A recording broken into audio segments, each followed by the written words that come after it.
Okay, is it okay now? Okay, thank you very much. Thank you for your patience. Some of our colleagues there are on the way there right now, but before from there, I would like to thank everyone for your participation in this session. It's really your pleasure.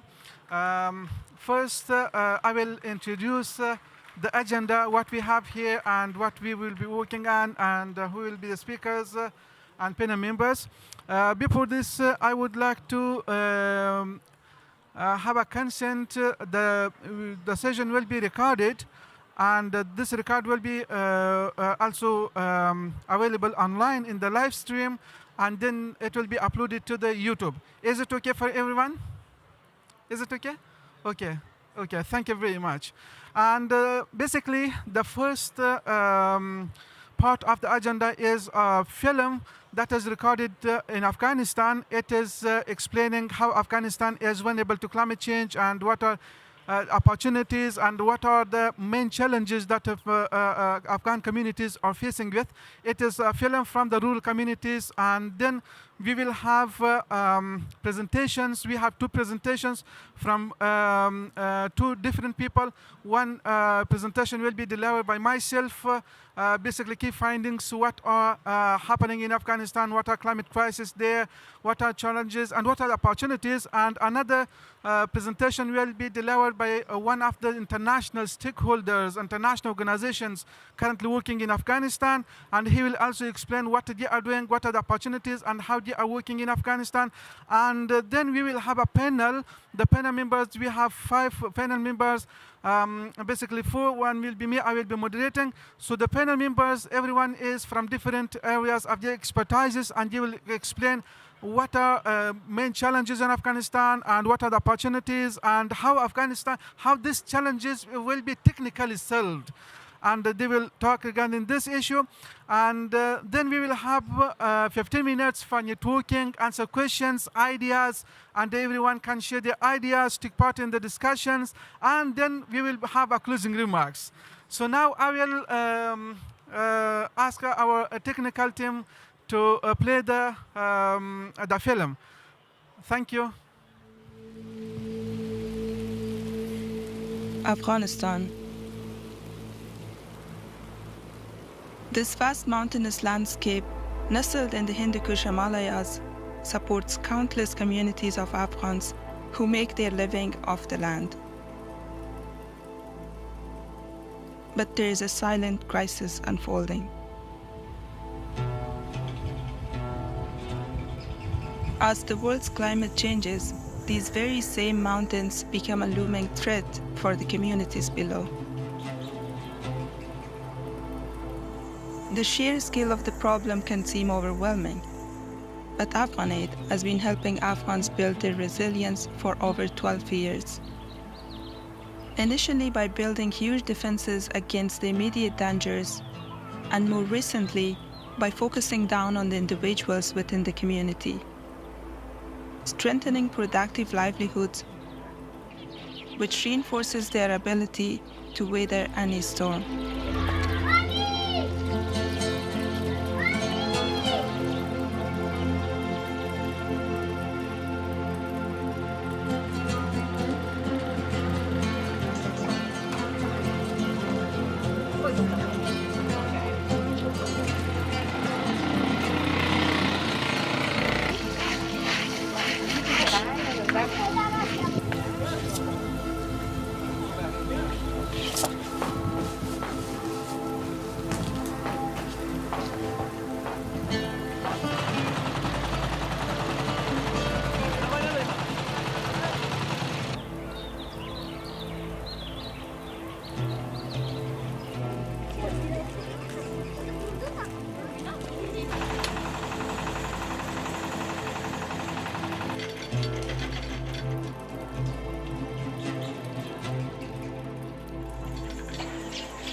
Climate change is making life difficult and complex for Afghans. Fortunately, the solutions to that are really quite simple. There are 4 key elements, and Afghanistan has them in abundance. The first is water.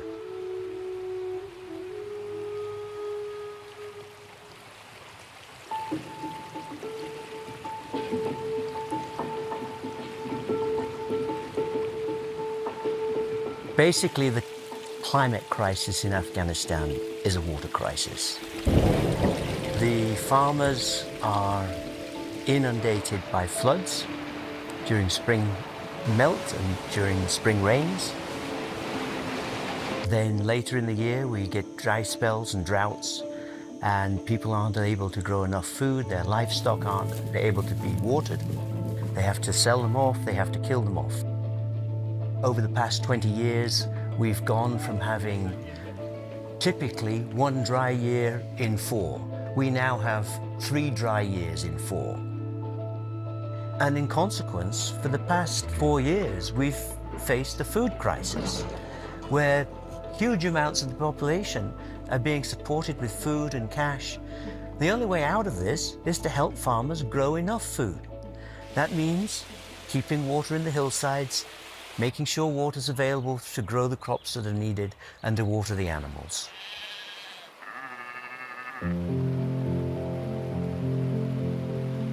So our interventions are aimed at slowing down that water. We like to say making running water walk. It reduces the destructive capacity for the water. It replenishes the groundwater, and it makes it available for both drinking and for agriculture when it's needed.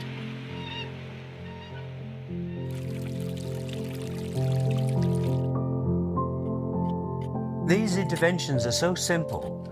It's really great to see communities out there working together with no fancy equipment, just picks and shovels. They're able to create these contour terraces, dig these trenches, plant these trees, and they can repeat it time and time again once you've shown it to them. These simple but effective flood defenses slow the flow of water, but also work to replenish water in the ground. This means there is more water for future use, sustaining families, land, and animals through dry spells. با تاثیرش اینمی است که حال مردم از ناحیه سیل خاطر جمع است. دمو جایایی که چک دم شده آب همینجا جمع میشه. در قضیه نمیاد. این می قسمت‌هایی که جای از طریق بانکی کار شده، یورم به چالکنیا فایدهش همین که آب اینجا جمع شدن.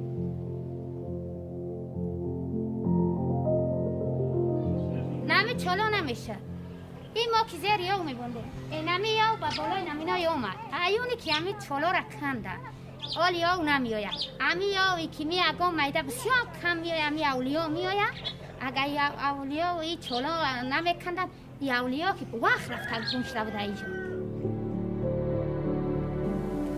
حالات خوارامی حالات بود بان که جور شد دما مردم پایدهش همی پایده است که یک خواهی ما بجا سیل لمیا سیل دور خورد تنها در جانی خود نیه پایده دمی کلی ولس دمی کلی قیرایش پایدهش رسید وقتی که بان نمی شد ما مردم نیه زیرات می کدیم آلی خربوزم می کاریم گندم می کاریم ترکاری و بانجانم می کاریم از پروشیدن نیه گندانه و شاید خوردنی خانه.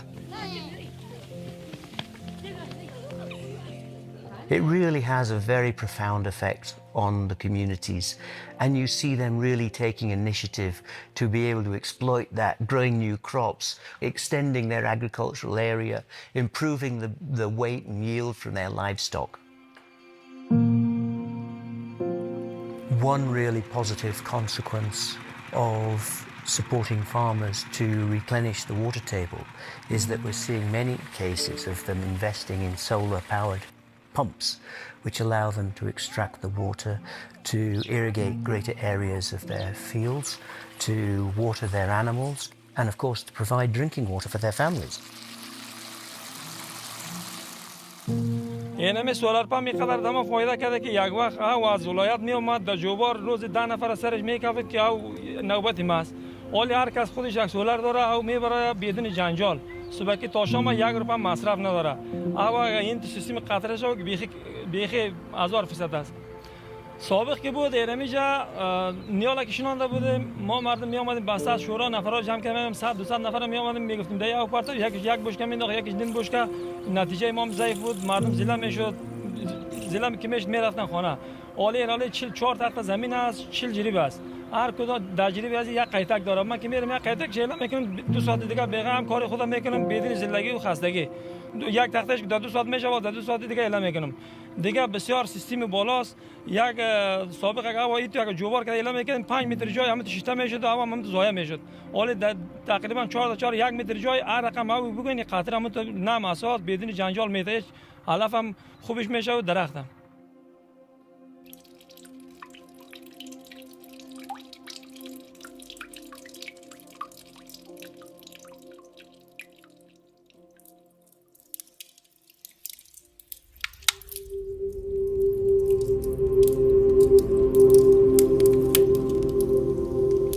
Another fundamental element that Afghans need to adapt to climate change is fuel.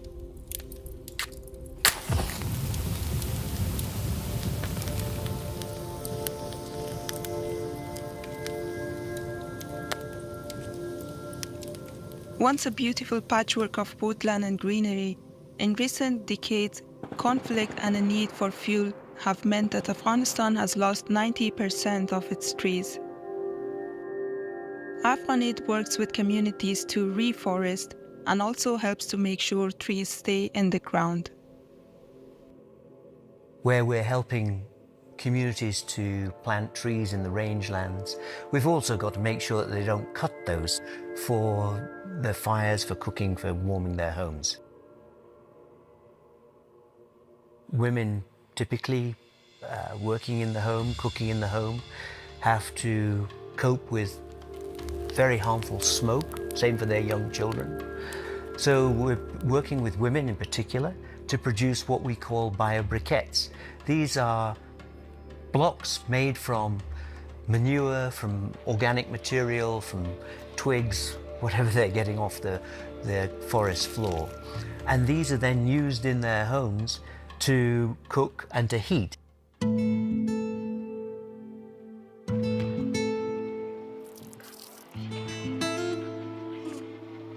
نام روزیه از دوابی چپدره 50 ساله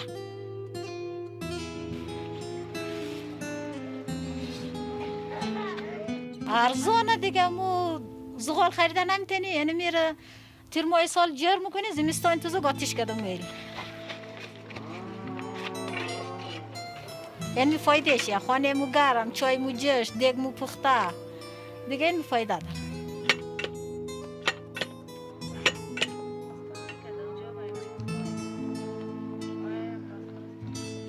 امو برگمو در تندورم آتیش میکنی ولیکن دود داره خیلی دمو ضرر داره چشمای مو آسیب میگیره سینه مو نفس قیدی پیدا میکنی دیگه خانه گرمه دیگه بسیار از خیلی خوشی گلگوی نه دیگه در منطقه مو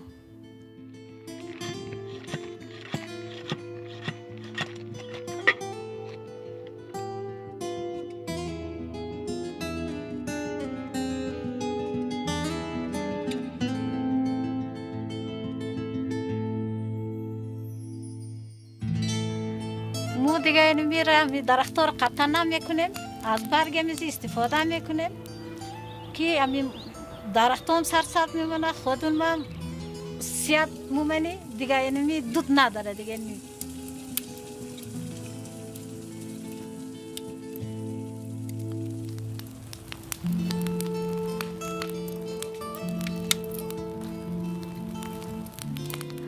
دود نمیته دود تنفس نمیکنیم اولاد مریض نمیشه خودمون مریض نمیشه پیش دکتر نمیری بسیار دمو یک چیز خوبه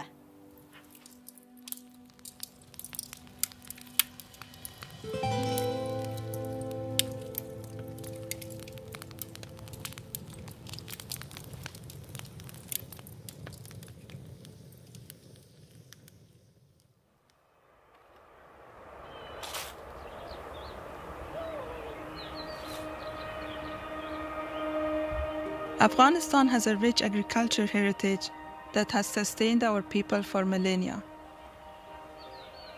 Through investing in this existing local knowledge, Afghan Aid are helping men and women continue to build their own resilience. Staple foods in Afghanistan are rice and bread. However, the country doesn't have the terrain that allows them to compete with the big flat countries with wide open fields that are their neighbours. And so we're encouraging and supporting farmers to grow the cash crops such as fruit and nuts and vegetables, with which they are not only able to contribute to the improved nutrition of their families, but are able to generate the cash that they can then use to buy the staples, to invest in education, invest in the health of their families, and to invest in...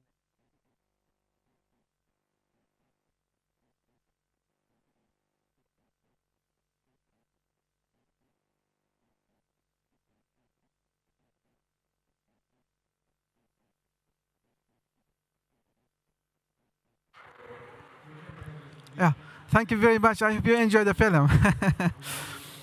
So it is a film, it is a little bit lengthy, but we brought the major points here. That was really the situation of Afghanistan. It was well explained. Now we will have two presentations based on the agenda. The first presentation will be addressed by me, will be delivered by myself. So here I will talk about the climate vulnerability, or I will address the vulnerability as well as climate crisis in Afghanistan, solutions, and how we can approach, or what are the approaches. So next slide, please. Okay. Afghanistan is among the top 10 countries most vulnerable to the climate change in the world. And this country is affected a lot by climate change, and several disasters happening every year, as well as there are lots of other climate change related problems are happening in the country. As an example, last year in 2000, even in this current year in 2024, a flash flood hit Afghanistan, which took the life of more than 300 people. And then there were like earthquakes, landslides, and other hazards that are related to climate change. It destroys schools, infrastructures like schools. It sweeps agricultural land, as well as in Berlin. Climate change, when there was a flash flood, it swept more than 1,000 hectares of land. And based on the UN reports, they reported even last year that 25 provinces out of 34 provinces, they do not have water. It means that extreme drought hit Afghanistan, and the people are experiencing here.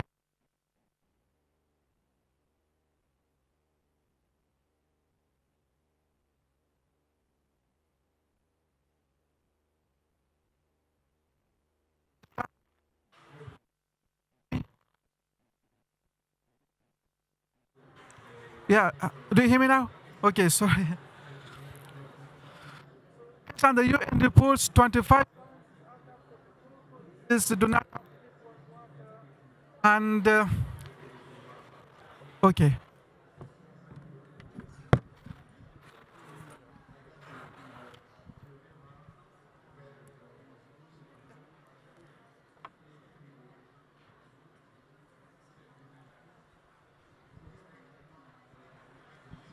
Do you hear me now?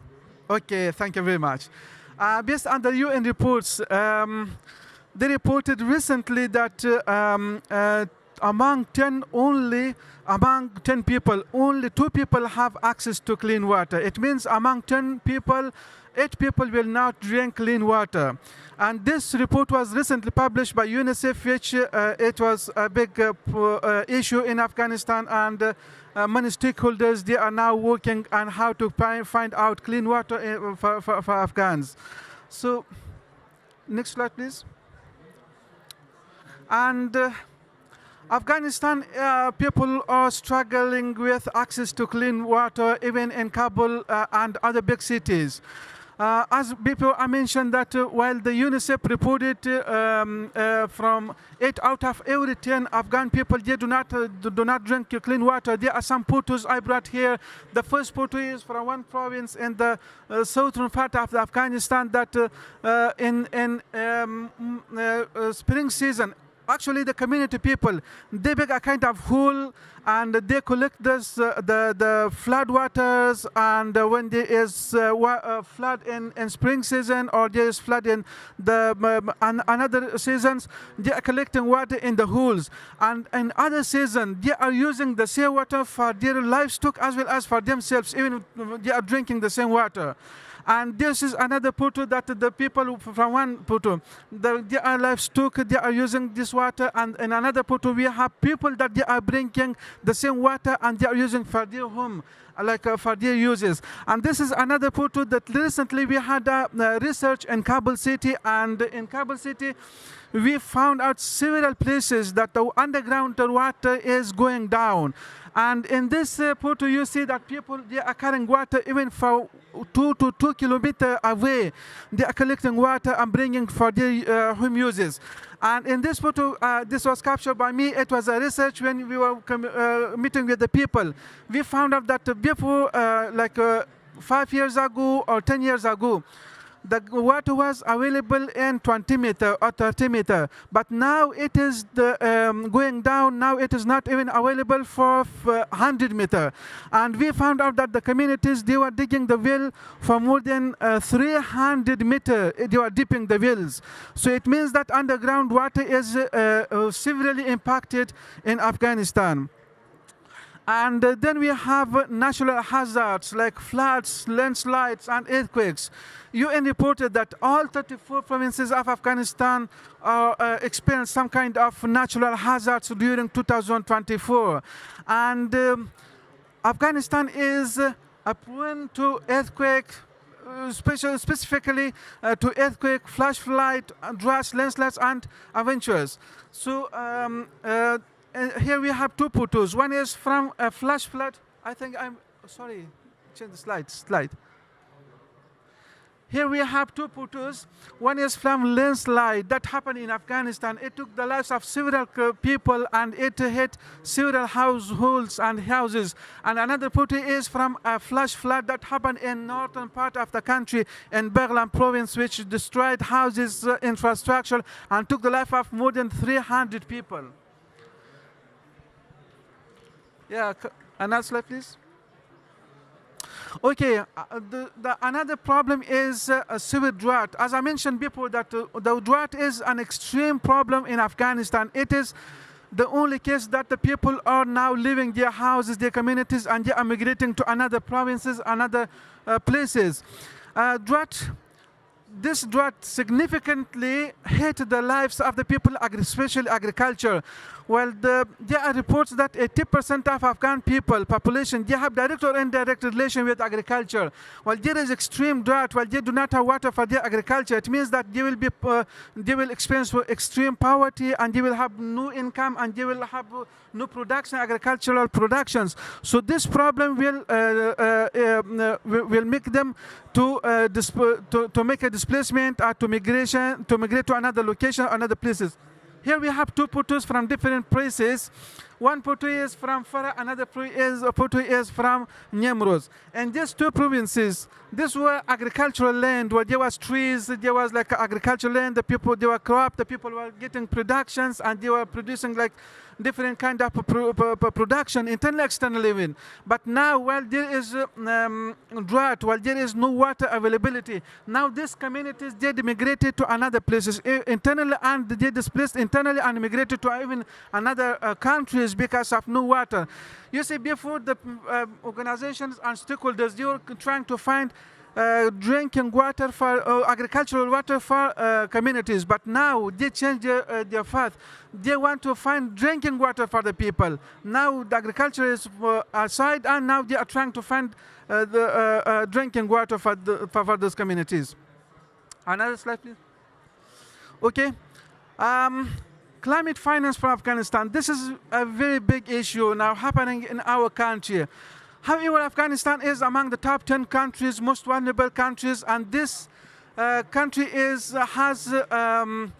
among the lowest contributor countries of greenhouse gas emissions, even less than 0.1%. So this country is suffering, this country is not benefiting from the global financial commitments. After 2021, most of the financial commitments and financial mechanisms, they start financing climate change projects in Afghanistan. This is a big problem. And Afghanistan is excluded from the international agenda. Afghanistan NDC is not accepted, and the revised NDC is not accepted by the parties, so Afghanistan is not benefiting from the GCA fund, Green Climate Fund. And Afghanistan is also not part of the loss and damage fund, which recently established. So these are the major funds that Afghanistan is not accessing. And this fund, not access to this fund, is affecting the communities, not even the government. Because of the regulation of the government, Afghan communities cannot receive this fund. So this fund, it means that communities are the most to suffer. Communities are in danger and they are suffering now.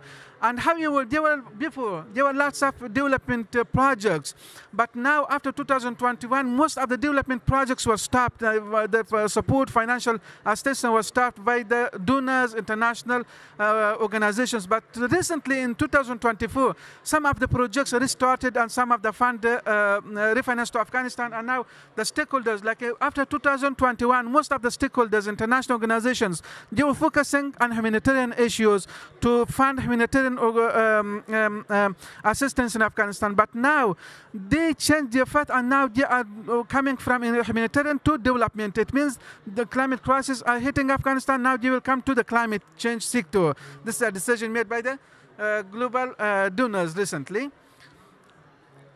Next. Okay. What to be done in Afghanistan? We recommend several ways and several paths for Afghan people, for international organizations to finance Afghanistan in different ways. The first thing, if Afghanistan NDC is not accepted, if Afghanistan is not accessing adaptation fund, loss and damage fund, but who are suffering? Who the communities are suffering?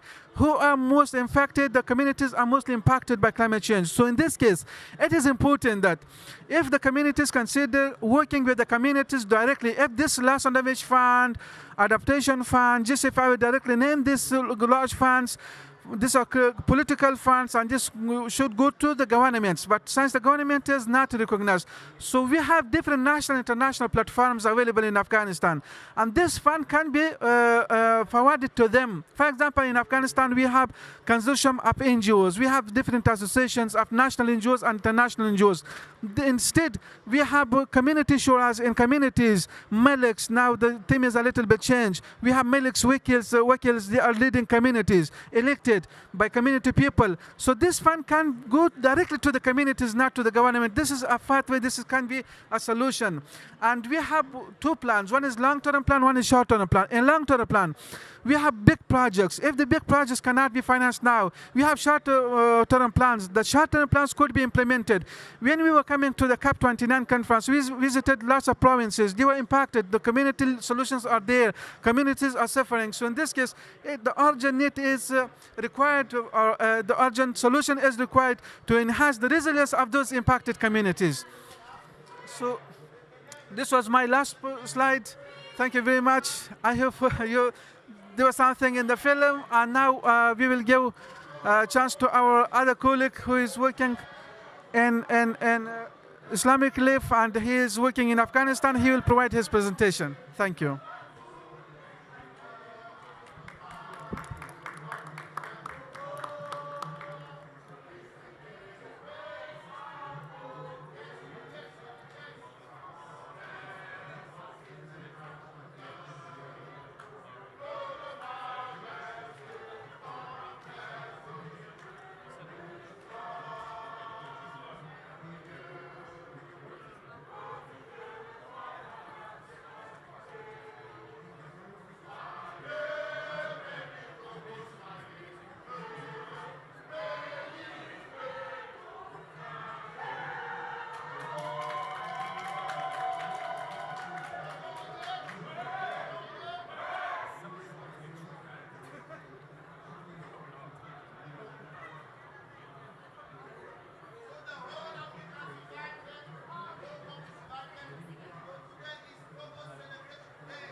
Let me know if you can hear me. Does it work? Okay. First and foremost, I would like to thank the ODI Pavilion. I've been a few of the sessions over the week and the past week. It's been a very insightful pavilion with a lot of great sessions, and particularly the panel sessions. I just wanted to give that shout out in the beginning. I also want to thank Brother Abdul Hadi for giving me the platform to speak. Can you hear me? Some people can hear me, some people can't. I just gave my, I expressed my gratitude. So just quickly, my name is Akram Abdurrahman. I work for an organization called Islamic Relief Sweden. We're a humanitarian organization operating in the hardest reach areas with the highest IPC levels. And also in regards to what Abdul Hadi was referring to, Afghanistan being one of the most climate vulnerable countries, our organization have interventions and projects that deal with climate vulnerability at the localized level. And I will share some insights from my work. So we are working with something called Climate Vulnerability Capacity Analysis. It's a framework that was originally adopted by CARE International, but Islamic Relief has now modified the model and adjusted it for humanitarian contextual settings.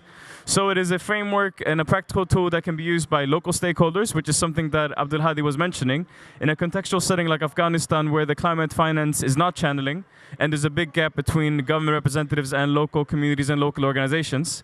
This is a method that can streamline localization, streamline local adaptation by using participatory approaches.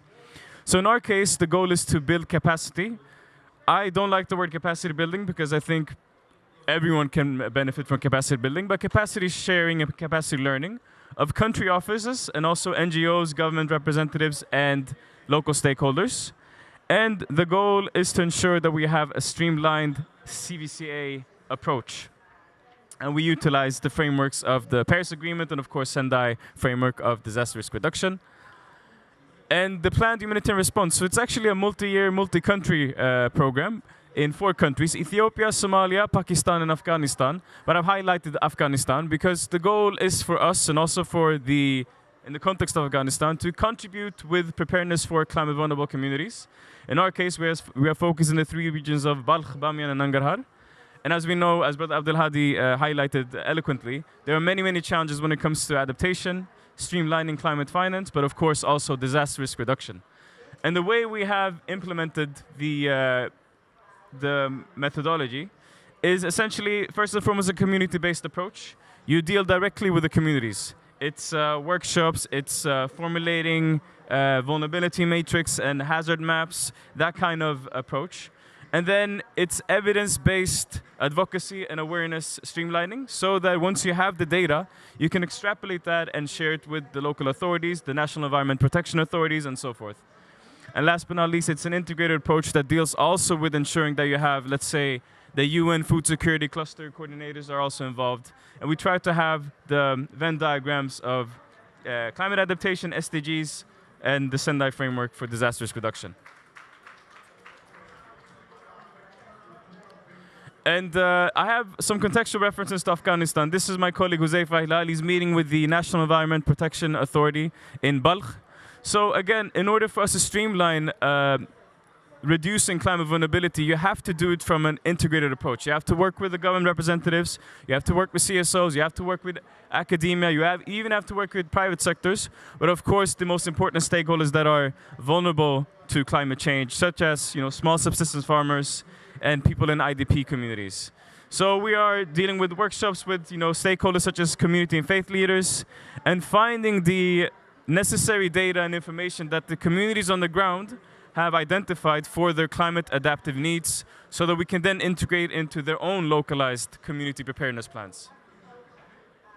So what can this CVCA be used for? That is a question that even myself ask myself often.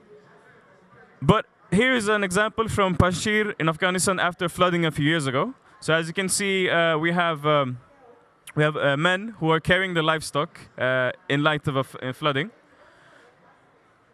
So the CVCA procedure is a 7-step procedure in which we identify the needs on the ground, the adaptive capacities that are existing, but also what are the gaps that can be filled. And number one, it can be used for community-based adaptation plans. So we identify the needs and the capacities that are already existing, and then from there on, based on the contextual setting, we can come up with a specific plan. Also, for awareness and advocacy, once you have the necessary information and contextualized information that is relevant and data-based and evidence-based, you can then communicate and advocate for the specific need that is contextually at the table for the community on the ground.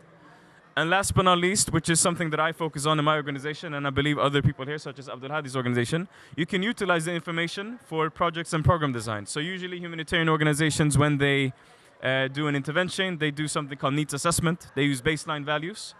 So in this case, you can use this as a complementary to the needs assessment and the needs analysis.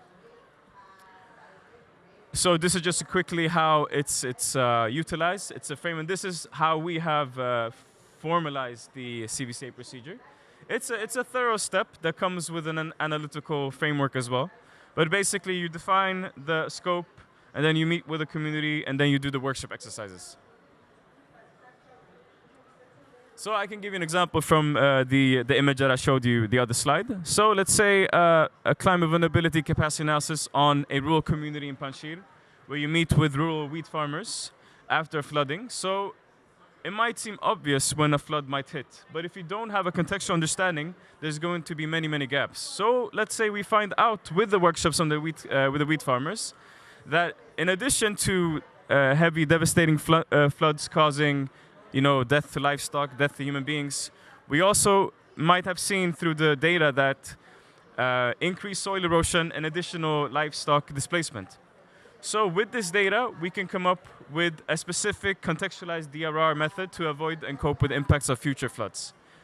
And this helps with increased resilience, localization, and of course, the hot topic that I love so far is early warning and anticipatory action. We believe that with this data, with this procedure, it can contribute with preparedness for future crisis and capacity building for future climatic events. And this is one of the workshop sessions called Hazard Map, where you basically map the specific hazards based on climate modeling, but also climate trends. And this was taken from a village in Tanzania by CARE International. And this is our own at the moment.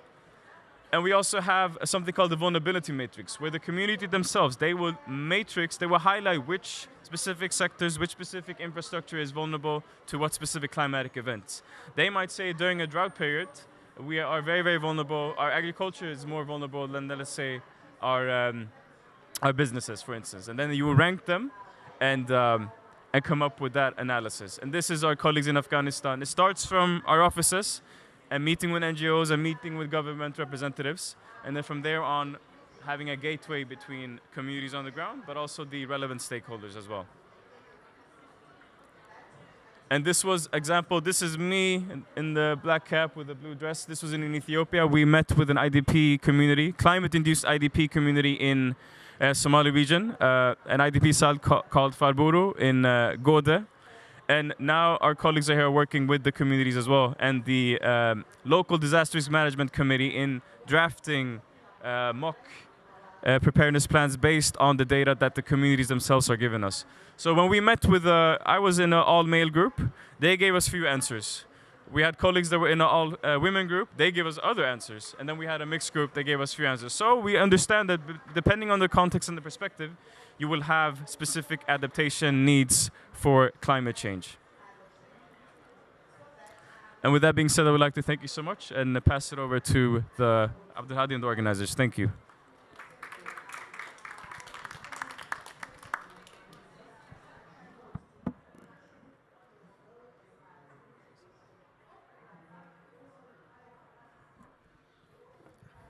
Thank you very much. It was a pleasure, and we really learned what you are doing in Afghanistan, and and what other stakeholders. It's something that you and other stakeholders now they are considering climate change focused projects in Afghanistan. That's really remarkable. So now we will invite our panels. The panel members will come to the stage. Just a moment, I will name them. Mr. Shoaib Sadat, please come. Dr. Saib Abdullah Fahimi. Mr. Akram Yasin Abdurrahman.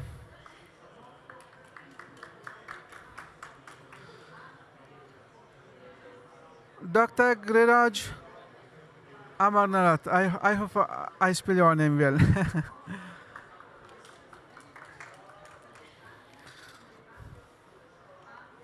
Yeah, thank you very much. Now we will start our conversation with the panel members, and we will learn from them, and we will hear from them how they are working and what they are currently working.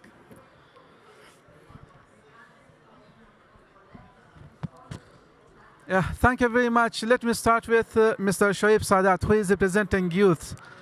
Mr. Shoaib Sadat, could you please tell us what are the youth's engagement in Afghanistan, what are their demands, and what are their requests and suggestions, even our expectations from this conference, and as a youth, what you are doing here? Thank you.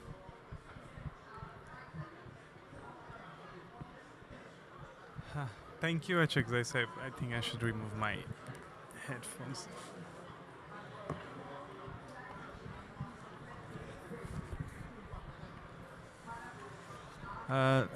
Hello, everyone, and good afternoon. Thank you, Achakzai and the whole team, the ODI Pavilion, and everyone present here. I'm happy here to talk about youth and their engagement in climate change and climate issues in Afghanistan. Afghanistan is land of resilience. And its youth embody this spirit.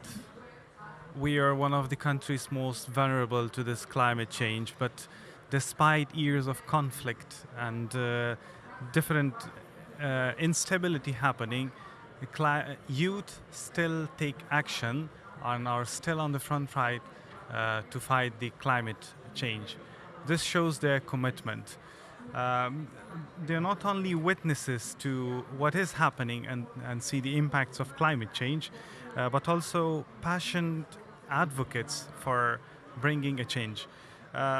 From grassroots initiatives to the awareness raising and such initiatives that they're taking, it's their commitment that show how they're involved and how much they want to do something for it. Before coming to this COP29, when I was coming here, I thought, like, when you go there, it shouldn't be just me. I should bring the voice of what you think and what people think of what are their concern problems and how they want it to be addressed. And we organized a series of events from 34 provinces. We had youth, women, and also relevant stakeholders, NGOs, CSOs, and we talked to them about their problems, what are their challenges, what are their concerns, and what they recommend for internationals currently in this situation. So I'm here just to bring this message to you and also share with you what were they thinking. The first and important thing that they were asking was a neutral stand for environment and climate related issues in Afghanistan. Unfortunately, the current political situation makes it very difficult for Afghanistan. We are not considered and not part of negotiations and discussions in Afghanistan, discussions in such important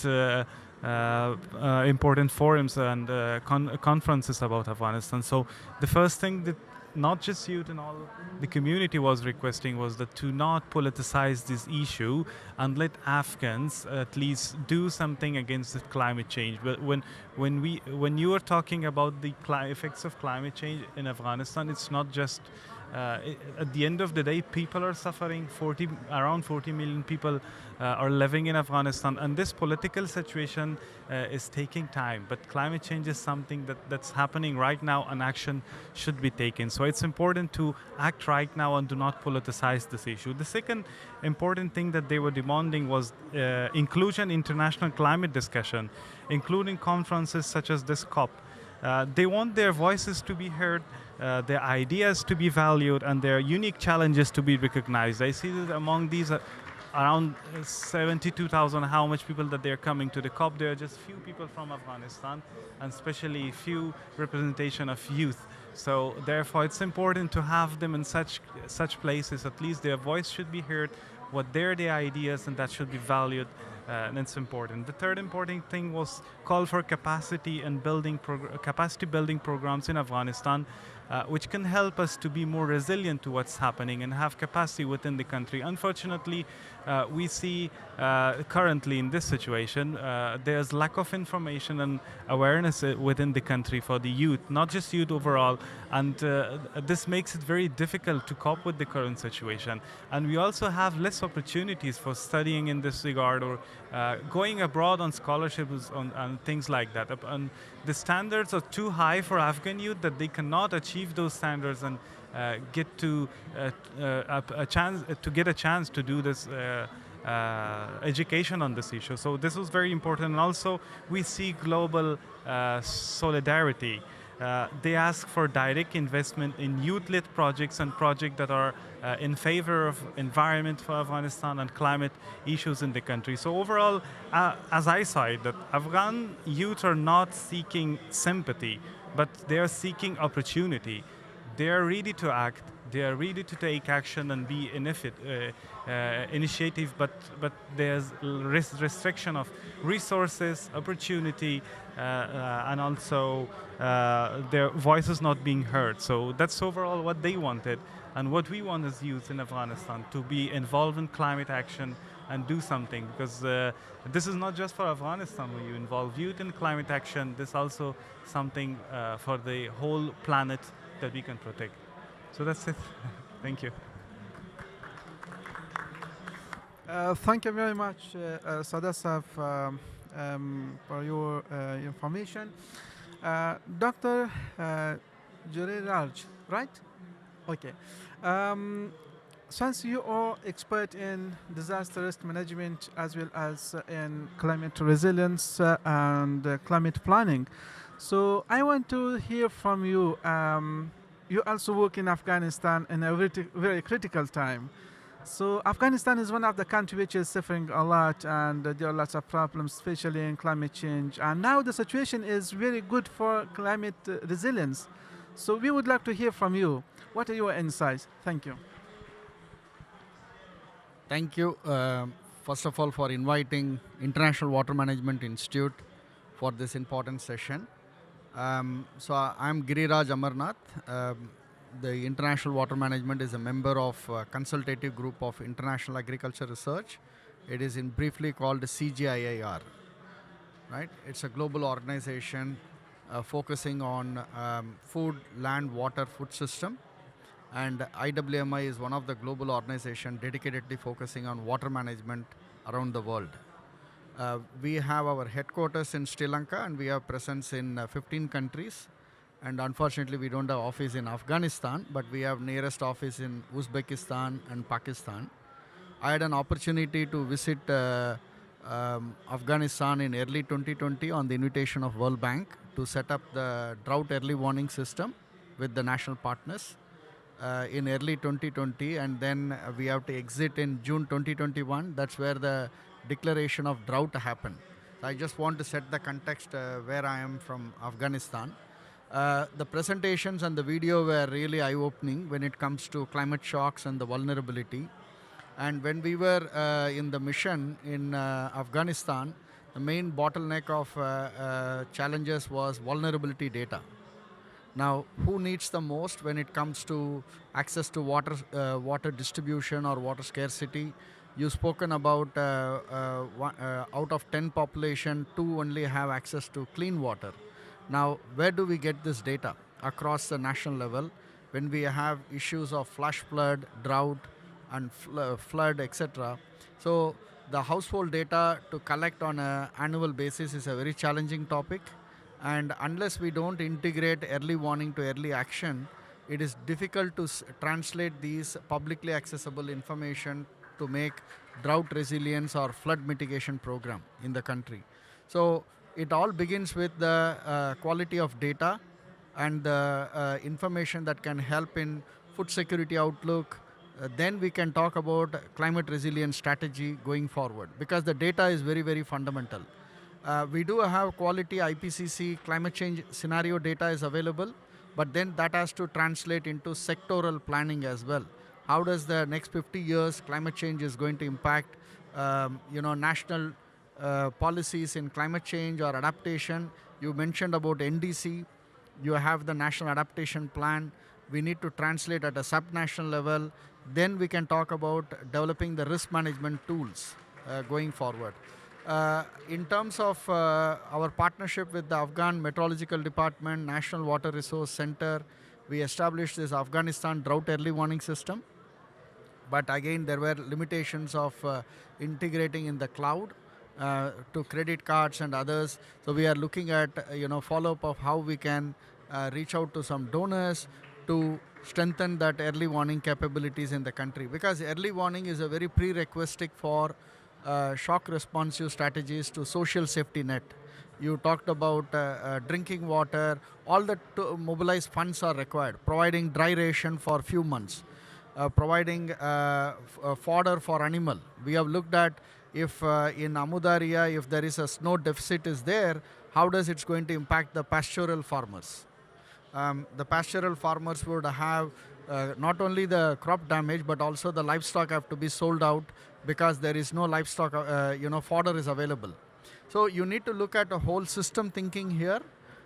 It's not just talking about one or two sector, and the systemic resilience really calls for a broader transformative adaptation focus, where we need to connect land, water and food system in a broader context.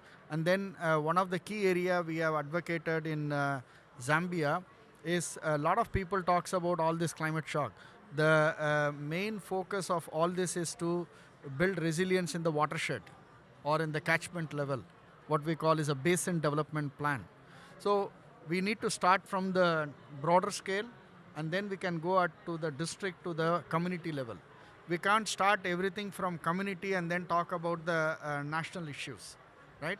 So we need to look across the scale, across the sector and the multiple institutions as well.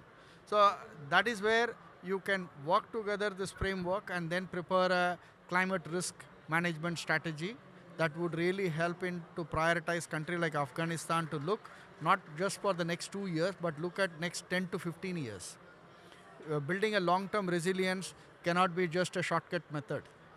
You need to really plan an integrated approach, and that really calls for a long-term investment. I am not a person to bring investment.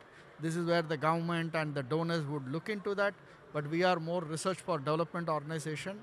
We can tell what can work, what cannot work, but this is something we can provide some more guidance if it is required. Thank you.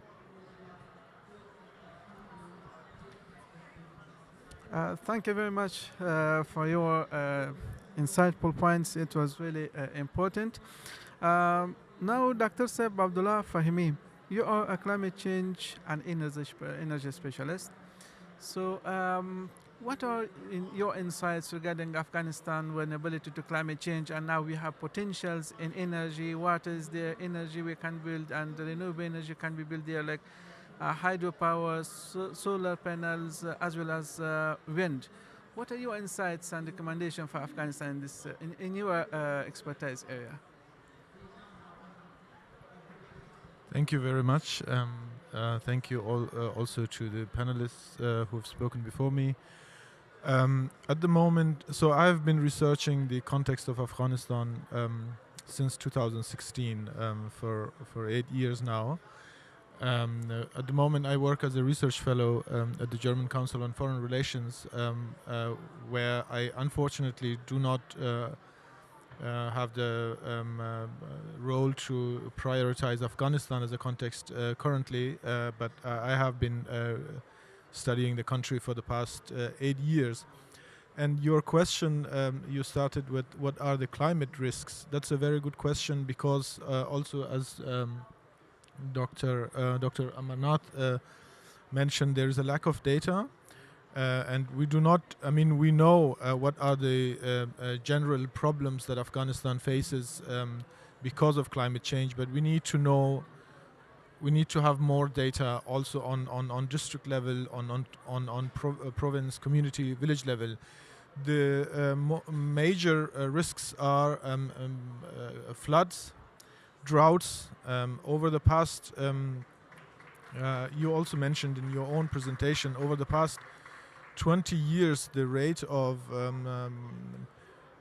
or the frequency of drought years has increased very much, and floods are more frequent, but also very deadly. The flood that you mentioned, extreme weather events, we experience them more often now.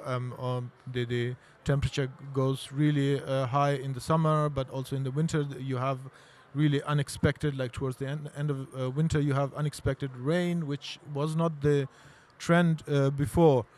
And these are the risks, but what do they translate into? So picking up from what I just mentioned before that we need to have more data and to study the context. Afghanistan, if we look at the context of Afghanistan, it is an agrarian country, heavily reliant on agriculture.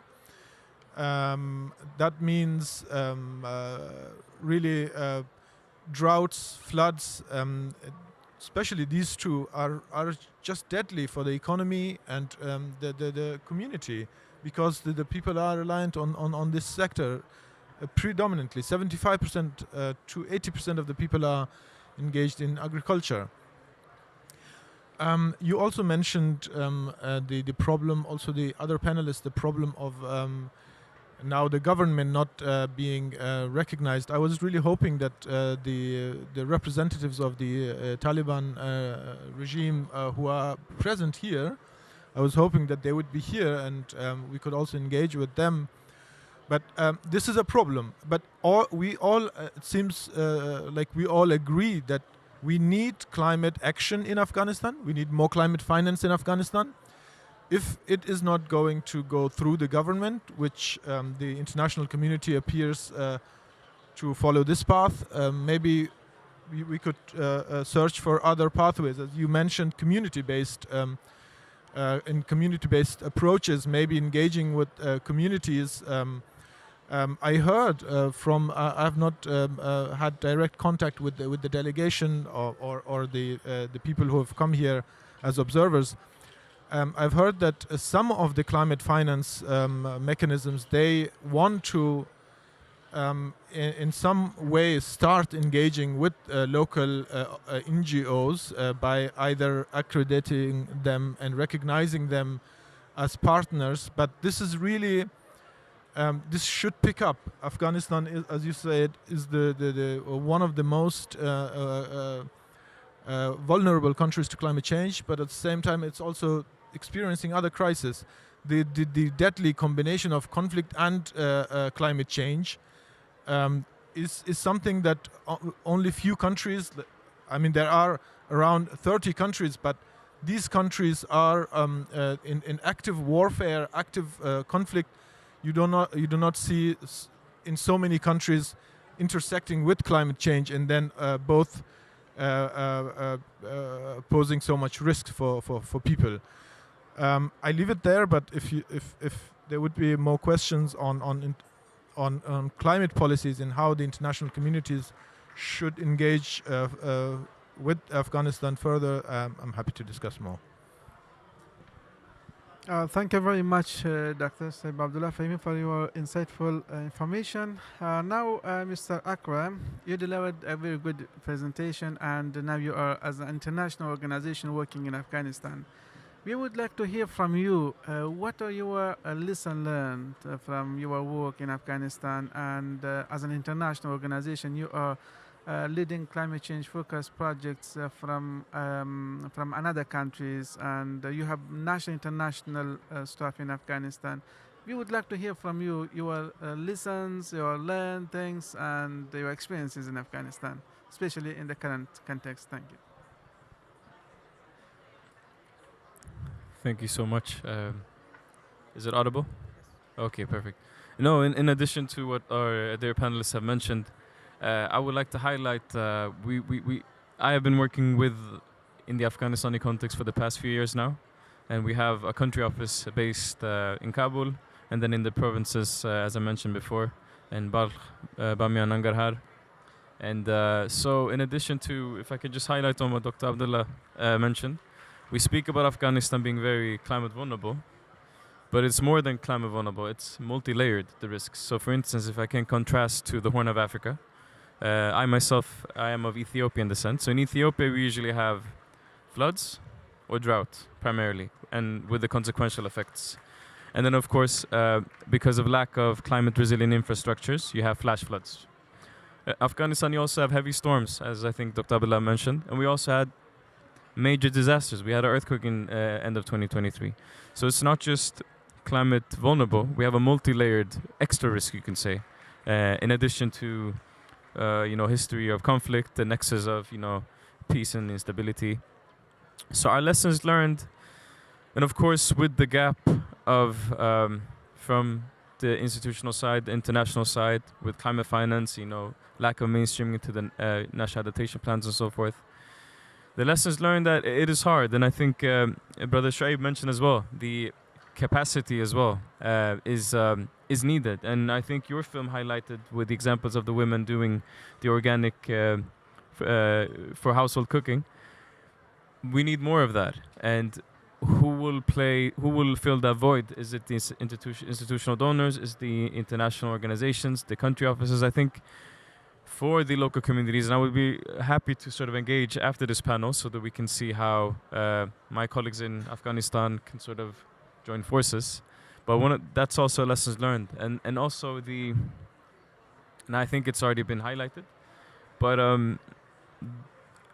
if you compare, let's say, for Ethiopia, the way they have streamlined DRR, disaster risk management, disaster risk reduction, it's very integrated in their climate framework. And it's also a political issue, I can say. So when the previous prime minister, when he got in power, he saw an opportunity that, the world is now moving into this section, maybe we can tap into climate finance.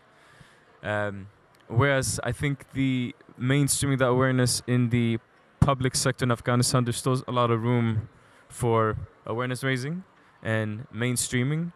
And lessons learned from my project, we also have a project in Ghor, where we work with WASH, is that there's a potential for renewable energy, for, let's say, solar-driven water pumps. But unfortunately, the gap at times with, let's say, as far as my experience goes with Islamic Relief, is the gap between the public sector, the authorities, and the humanitarian organizations and the local communities. So I think with your organization, with the EPTDO and stakeholders, we need to bridge this gap and inform so that the respective authorities can tap into the existing research. As we hear from Dr. From CGR, there's plenty of research that's there already. So that's why our organization, we focus on the reducing vulnerability via participatory approaches, because that's where you can work at the moment. You can work at the community level, and maybe that can be the building blocks of influencing to the levels above. So those are my lessons learned, I would say. Thank you very much for your good information and for your engagement in Afghanistan, especially in very rural communities. We will have a short round of Mr. Sadat. As we mentioned, your activities and your engagement and representing youth, especially you had meeting before coming here to the CAP conference. You meet with different youths and different associations from youth. What are your hope and expectations from this CAP conference? I mean, will the youth that you meet them, or while here in your different sessions you raise the voice of youths, do you think the youth's voice will be heard here? That will be a kind of force, something like this, that we will, for example, when you go back to Afghanistan, of course you will be asked by youths, and they will be asking you how you raised our voice, and how much you are hopeful that our voice will have a reaction, something like this. So it will be considered. What's your idea on this? Thank you, Sheikh Zaid. So this is my first COP, so first experience, and being there, talk about what are their voices. I had the chance to speak in different pavilions. We had our friend who left today. She also had the chance to speak in different pavilions and at least raise the voice of youth of the country. And we also get a lot of good engagement as well. I'm happy. I'm happy that a lot of people from different organization and they're interested to know more what's happening on the ground, how youth are engaged. I'm definitely taking a good experience here from my side here. And I'm very hopeful that these won't be just words, and we will be able to see the action soon. But still, as I said before, from a big country with a big population and also in a big conference, this is still not enough. We have to do more and more, and we need more representation. We need more attention to the country most vulnerable, but with least like contribution, but at the same time least presence. This is like sometimes makes me running these days. I was there from the beginning. Like I feel like whoa, we are not heard that much. Still, I got the chance. We all had some possibilities to do something, but it's still enough. Not enough, and we have to do more. So, in some way, I'm hopeful because we had productive meetings and productive places that we talk and had the possibility to raise those voices. But let's see how will be the engagement after that. Who will follow up and what we can do next? Yeah, that's it.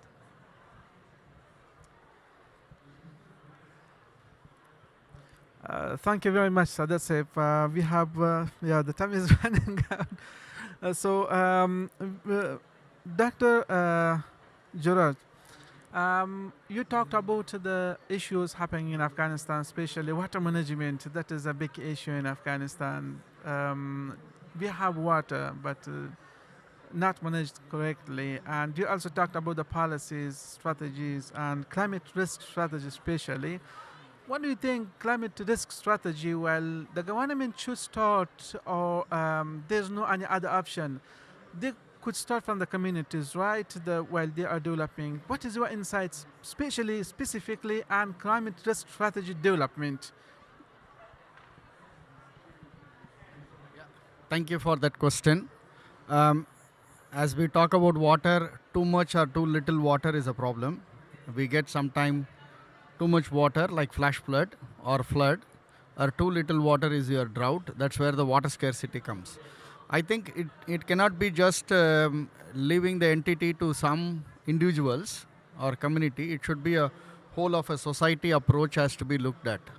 As I said in my previous intervention, we need to look at a national scale to local scale. That's where water resilient practices have to be promoted more, from the basin, watershed to the district, etc. That's very, very fundamental. We cannot just say farmers to start bringing your water efficient practices. How much of the reservoir do we have sufficient to meet the demands for future water requirement for domestic use, for industry, or for water consumption by the, for livestock or for human, right? So you have shown that the vulnerability levels for Afghanistan, and it's going to be even more increasing with the climate change, right? Because our resources are very limited in terms of financial access to adaptation or mitigation program.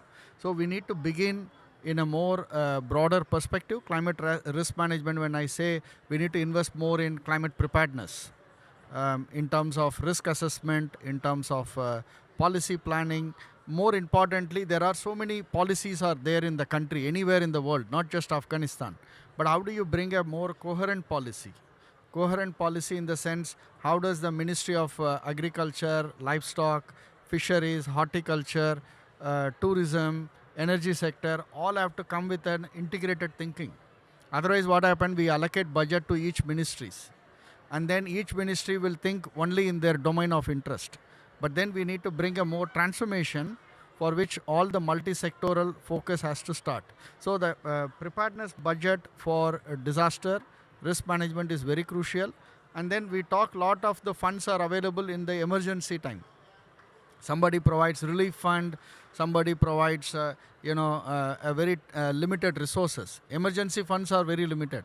But the UN have very clearly told, if you invest in $1 in climate preparedness, you can have a net income or net benefit over $15 to $20, depending on the country and the kind of impact.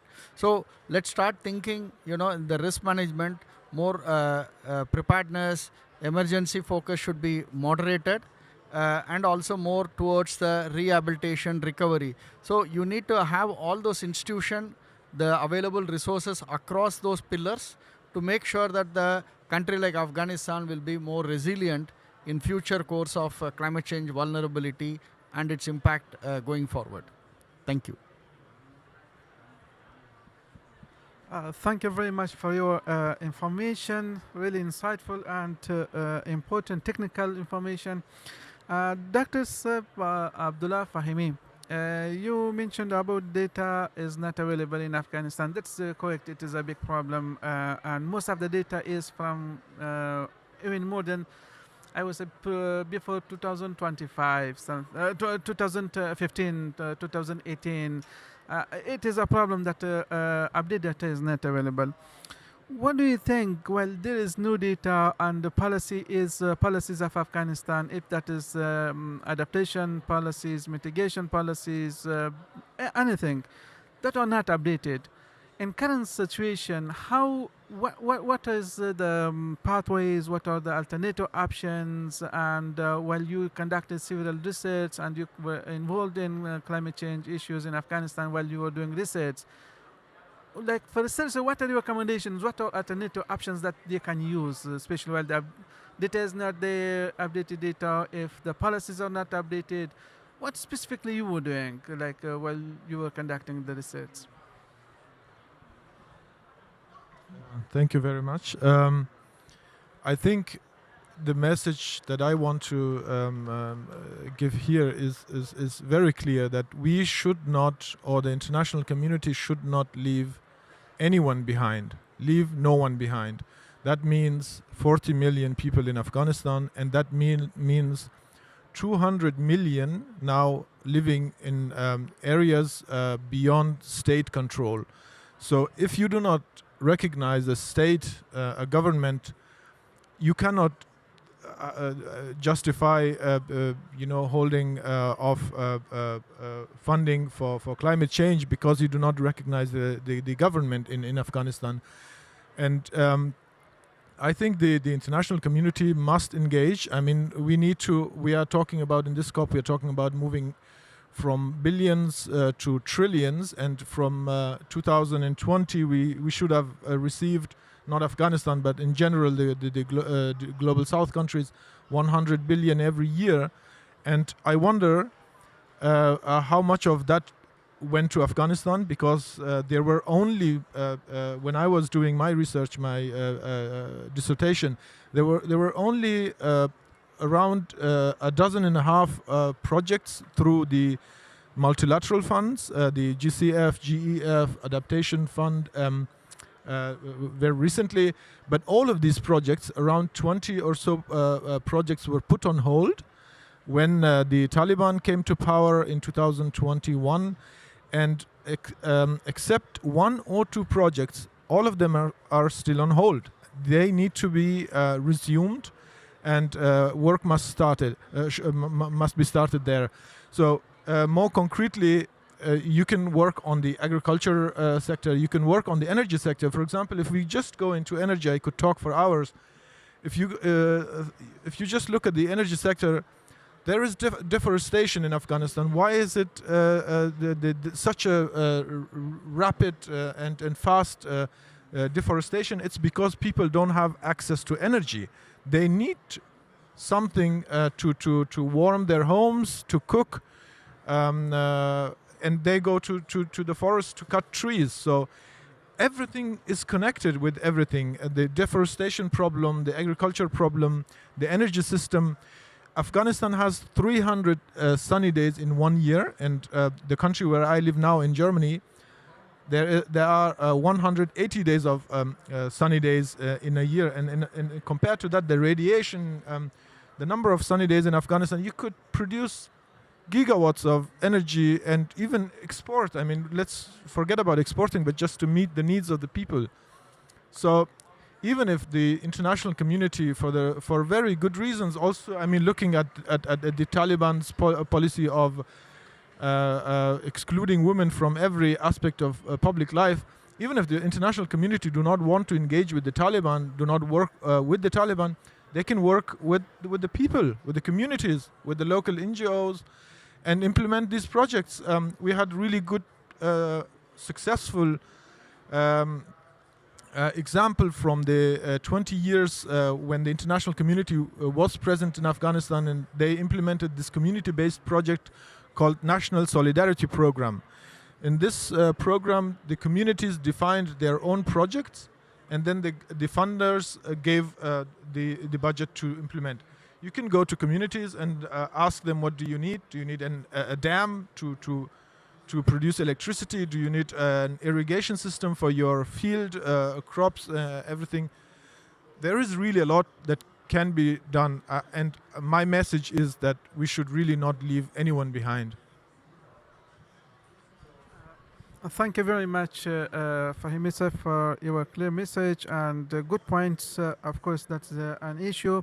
Finally, Mr. Akram, you as international stakeholder working in Afghanistan, what are your final recommendations to share with other your international organizations to focus the same as Dr. Sababullah mentioned? We have this time. Okay. Yes, in addition to what Dr. Abdullah mentioned, leave no behind and do no harm. In regards to, and I'll be brief, in regards to the lack of data, I'll give you another lessons learned from our projects, and not just us as international donor, but other international donors. So because of, and maybe Shaibi have seen this, because of the priorities from the current government, and I've told you this as well, they emphasize a lot on hard activities, build wells, build latrines. Advocacy, no. Soft activities, they even shut down some of our projects, the authorities, which means that either there's an information gap or there's a conflict of interest. So we need to, as Dr. Abdullah mentioned, we need to uplift the needs on the ground, because at the end of the day, who are being affected by this? It's the people of Afghanistan. It's the most vulnerable communities, let alone women as well, who are not in the inclusion procedures, who are oftentimes lack of representation. So we need to focus on the information and bridging the gaps, as I mentioned, in a holistic manner from the academia, from the youth, and also from the humanitarian and development sector as well. Because in order to have resilience, you need to work holistically and interdisciplinary. And as far as me being an advisor for resilience and environmental climate, the needs are there. And we also, I think we forgot to highlight something, the deportations of refugees from Pakistan, also causing another example of vulnerability, So all of this is combined. The nexus of the dynamics of climate change is evident. But I think we need to focus on the raw data, whether it's from academia, from the youth, and how to translate this to the authorities so that they can somehow understand that, contextually speaking, we need to invest for our own sake. Abdullah mentioned, if you cap into the potential of solar energy in Afghanistan, you could even export in the future, let alone meeting the sufficient needs in Afghanistan. So I think from a humanitarian point of view, we focus a lot on the quote-unquote relief emergency responses. We had an emergency response after the earthquake, but you need to sort of uplift and highlight that this is not in a silo. And I think Dr. Iraj mentioned that we shouldn't conduct things in silos. We need to have an integrated approach from policy so that it's not standalone implementation. So that's my final takeaway. And we hope that sooner rather than later we can see a mainstreamed and streamlined procedure for it. Thank you very much. Thank you very much, the panel members, for your time, your dedication, and the great information you delivered. It was really meaningful, and it was really something that we learned from you, and academia, youth, and humanitarian organization all are engaged in somehow in Afghanistan activities, and you pointed out the vulnerability, extreme vulnerability of Afghanistan, and here you also point out what are the opportunities and the recommendations to consider Afghanistan in the future. I would like to thank the ODI for their dedication, for their dedicated team, committed team. They really provided us an honor. It's an honor of you all. We are extremely happy, and the voice of Afghanistan from the academic side, from the humanitarian and from the youth side was delivered here was really meaningful. And I would like to thank every one of you, the dedicated team of UDI, for providing the pavilion to us for this period, for this time.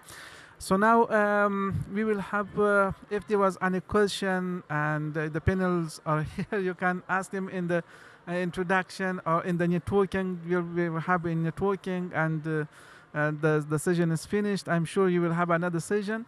So thank you very much. Your pleasure. Thank you.